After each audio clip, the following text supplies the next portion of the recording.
Today, Donald Trump prepares to address the UN General Assembly as more nations formally recognise a Palestinian state. Not before the US president contradicted decades of scientific research in telling pregnant women not to take Tylenol because of autism. Jimmy Kimmel is back on air, and the Justice Department faces questions over political meddling. It's Tuesday, September 23rd. This is Reuters World News, bringing you everything you need to know from the front lines in 10 minutes, 7 days a week. I'm Kim Vanel in Wanganui, New Zealand.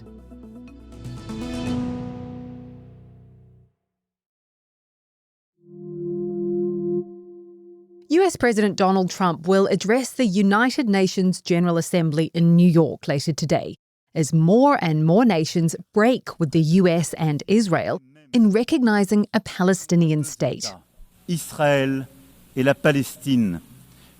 Emmanuel Macron announcing France is joining the UK, Canada, Australia and several others in formally recognising Palestinian statehood.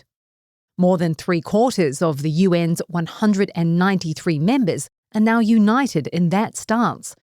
But as UN reporter Michelle Nichols explains, the US has been moving in the other direction. So one step that the administration took a couple of weeks ago was to announce that they would be denying and revoking visas for Palestinian officials.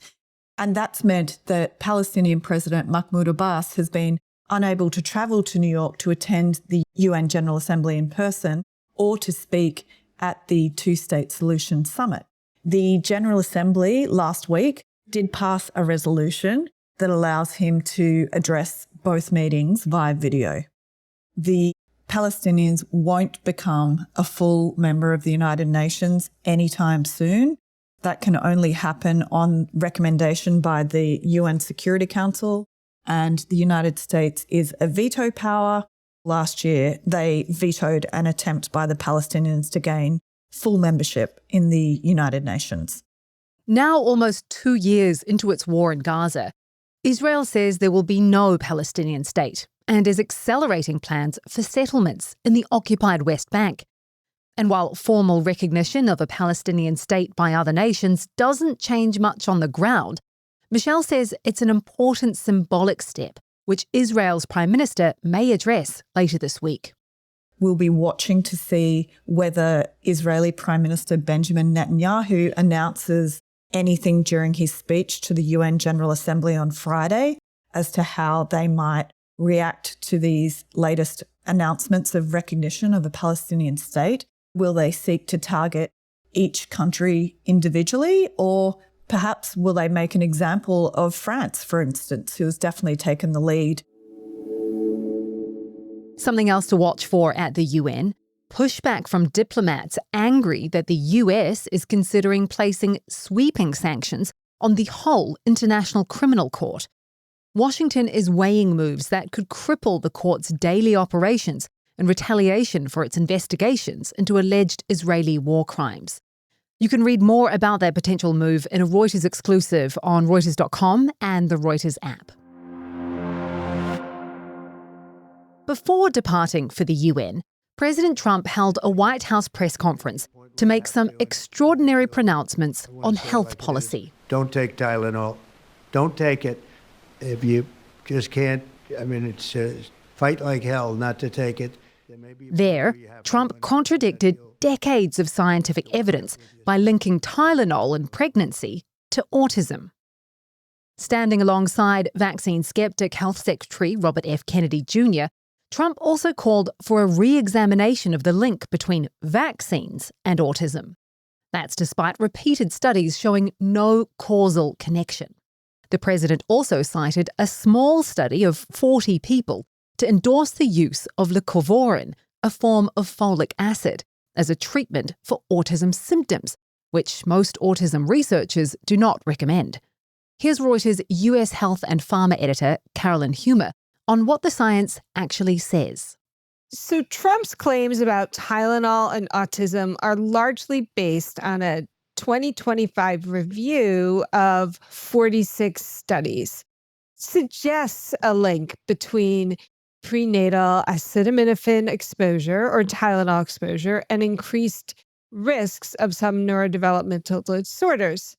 However, the study that they did, which was a study of studies, did not prove that the drug caused this outcome of autism.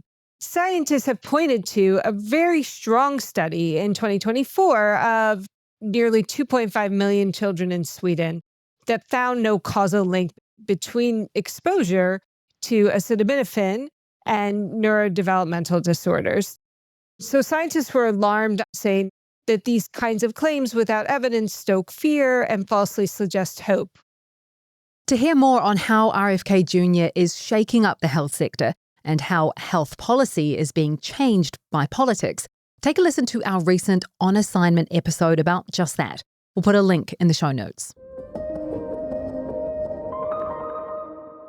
Bill Gates is also worried about the spread of vaccine skepticism.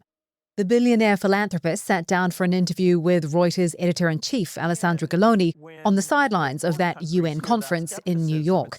This is what he had to say. It is tragic that we see this vaccine skepticism because even though the number of additional deaths in the rich world is likely to be modest, every life should count. And when the poor countries hear that skepticism, it spreads there as well. And Gates says he met with Health Secretary Kennedy and the two agreed to disagree about vaccines. Hear what Gates had to say about cuts to health funding around the world on Reuters.com or on the Reuters app. Jimmy Kimmel will return to television tonight, with Disney announcing it's reinstating him after a 6-day suspension for comments he made about conservative activist Charlie Kirk's assassination. Disney says it paused the show to ease tensions, calling Kimmel's comments ill-timed, but stops short of an apology. The reversal follows a consumer backlash, with Disney Plus cancellations surging. The Trump administration is zeroing in on left-leaning groups after Charlie Kirk's killing. President Trump has signed an executive order labeling anti-fascist group Antifa a terrorist organization. Critics say this could open the door to more surveillance and crackdowns on free speech. At the same time, the Justice Department is also being reshaped. Trump's named Lindsay Halligan, his former personal attorney, as U.S. Attorney for the Eastern District of Virginia.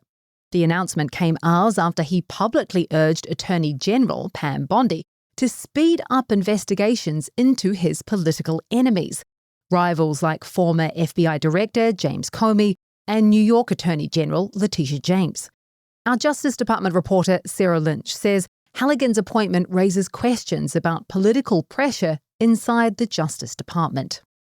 People who work at the Justice Department and who have previously worked at the Justice Department have all expressed alarm at the situation.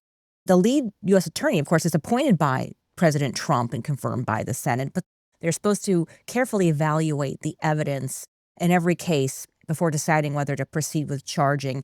And they're not supposed to be facing political pressure to bring a case against somebody just because the president doesn't like him or her. And that's what's going on here. According to sources who spoke with Reuters the other day, both the case against James and the case against Comey apparently have what they see as weak evidence, and it might not withstand the scrutiny if presented to a grand jury for an indictment. NVIDIA will invest up to $100 billion in OpenAI, supplying it with advanced data center chips and a landmark AI partnership. NVIDIA shares jumped almost 4% on the news. The deal gives NVIDIA a financial stake in OpenAI, while OpenAI gains the compute power it needs to stay ahead. The companies plan to deploy 10 gigawatts of NVIDIA systems, enough to power over 8 million US homes. Analysts say the move could reshape the AI landscape, but also raises antitrust concerns.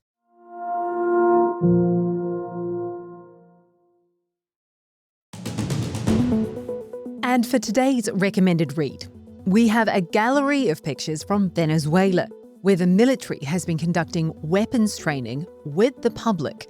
The sessions take place on street corners and outside shops, and is seen as a response to growing tensions with the United States. We'll put a link to that piece in the pod description. For more on any of the stories from today, check out Reuters.com or the Reuters app. Don't forget to follow us on your favourite podcast player. If you're listening on a smart speaker, just ask for the latest news from Reuters 7 days a week. We'll be back tomorrow with our daily headline show.